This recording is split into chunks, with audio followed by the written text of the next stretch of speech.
And now we invite you to join us as we count down to the lighting of the beacon. 10, 9, 8, 7, 6, 5, 4, 3, 2, 1. Andy Collins, BBC Three Counties Radio. So like I said, more than 50 beacons were lit last night across Beds, Herts and Bucks to mark the 80th anniversary of D-Day, and one of those was on Dunstable Downs. Now, you might remember that last month there were concerns that the National Trust wasn't going to be lighting that particular beacon. However, after you lot had your say via this show, they changed their minds and the event went ahead. If only I knew someone like about the independent town mayor for Dunstable, Louise Reardon. If only I knew Louise. Oh, hello, Louise. It's better to see you here, girl. Hello. What are you doing in my studio? Hello. I've got a plaque. No, I haven't got a plaque. What do you think of a plaque? Great idea. Yeah, I do. I was at the event last night, and I understand the importance of the D-Day landings and the outcome of the war, but especially the part that the weather station played, which I believe is based on Weatherfield Academy on Brewers Hill now. So I totally support that idea. We've got so much history in Dunstable as it is, but something so pivotal as that should really be celebrated, and people should know that was there, definitely, especially the school children. Now, just moving away from the plaque a little bit, you were there for the beacon line. Martin, were you there as well? I watched it from a distance. Okay. So you were there, Louise. How was it? Oh my gosh, it was such an amazing evening. I can't tell you how beautiful the backdrop was, the view from the top of the Downs, the people, the amount of people that came. We had about 2,000 or 3,000 people.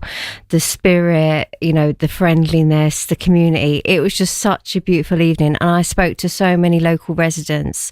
I went out in the crowd for 2 hours talking to people, as did Justin. Yeah. But, they were saying that they were so happy that it happened.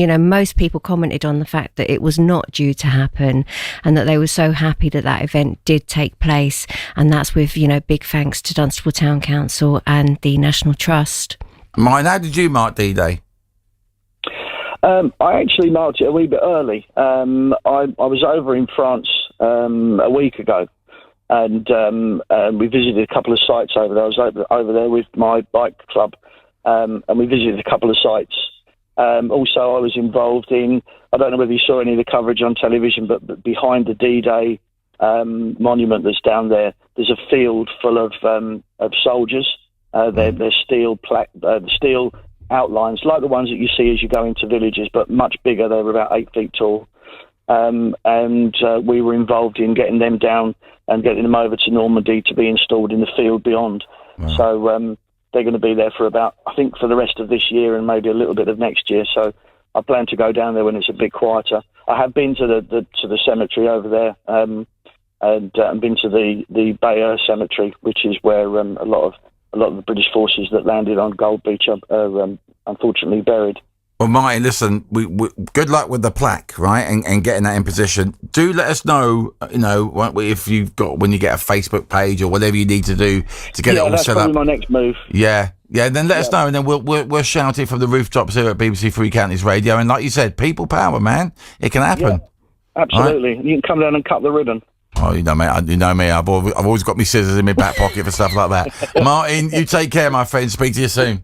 Speak to you soon. Take care. Cheers, mate. Bye-bye, mate. Bye-bye. Now, Louise, I mean, it was amazing to see that many people and to see other beacons being lit in the distance and stuff like that.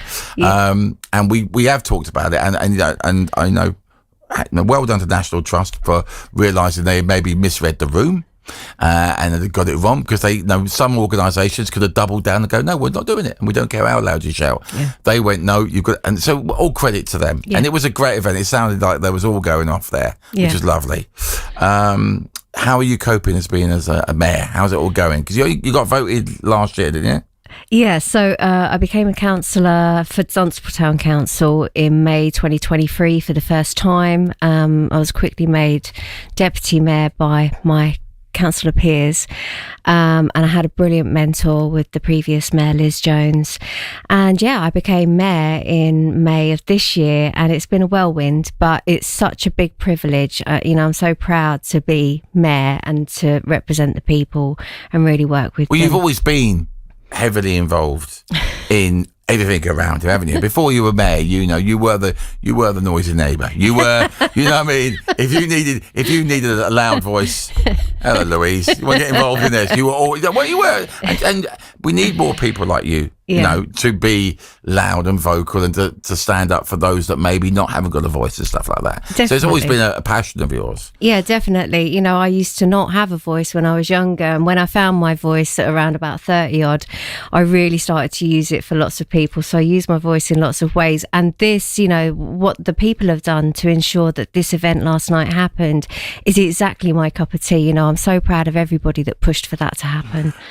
I love the idea of being a mayor. I love the idea of it all, but the meetings, the red tape, the boring stuff that you have to go to, but you do get to wear a remarkable chain. Yes. It's lovely, that, isn't it? It's yes, nice. And it's very nice. And you wear it all the time. Are other people allowed to wear it, Louise? I wear it to Asda. No, Do I you? don't wear it to Asda. Someone asked me that. No, I don't. It. That'd be our lead story at 9. Mayor wears it to Asda.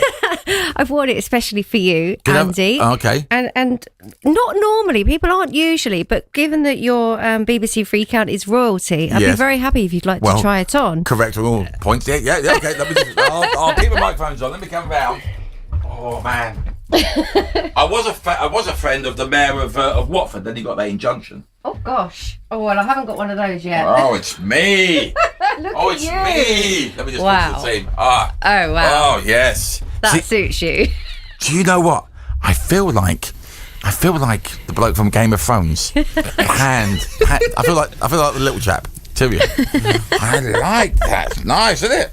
It's a bit snug on you.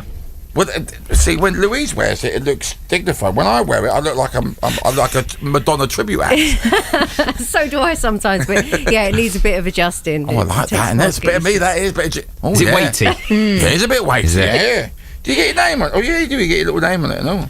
Yeah, well, that one's quite an old chain. It doesn't have all the recent mares on it because obviously they've run out of space. But yeah, it's a very old chain with some really important people. What are the kickbacks? Do you get like 25% off in Asda when you walk in with it and stuff like that? Is it like anything? No? I haven't tried that one yet. So give it a go, girl. Give it a go. Park anywhere in Dunstable. Exactly. I am the mayor. How long have you been power for as mayor? How long? Oh, so we do a year and then we rotate out. So all of the councillors get the opportunity on Dunstable Town Council to be mayor, and they're voted in by their peers. So it's not a public vote. So a year. The previous mayor did 2 years on the trot, which I think really tired her out. And I think that's a difficult thing to do because it is a very, very busy role. And it's not all boring. I love it. I love talking to people, especially just getting out there. Do you still get the stretched limo? Still got the car? No, absolutely not. Oh. No. I drive myself to most places or walk, but I've got an electric car, so yeah, we do have a car that we hire for special events, but I try not to use it because it's public money that we're spending, so I try not to use the car. Oh, well, you see, this is where you and I would be different if I was mayor. I'd be going everywhere with the stretch limo, everywhere, to Asda and to the drive-through, mainly. Louise, thank you so much for joining us. It's always lovely to see you here and have a little chat with you. Thank you very much indeed.